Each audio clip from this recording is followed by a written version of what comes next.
Mga dadala, magtatanggal naman tayo ng bias. Tatanggalan na agad natin ng bias yung ating pigi.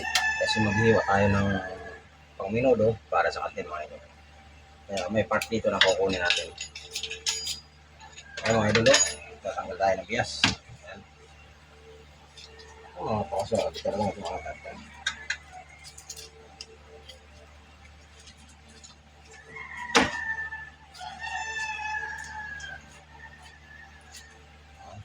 Bias natin mga idol. Dalawa ito mga idol.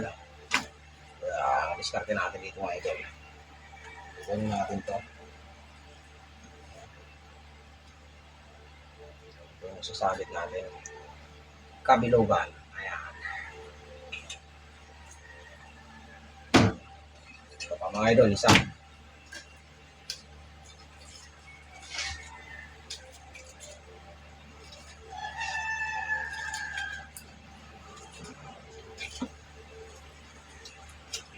Napakaswabe talaga mga idol ng Dickinson boning knife mga idol. 6 inches mga idol. Ganun kung gagawin natin mga idol. Napakaswabe talaga mga idol. Kabilugan.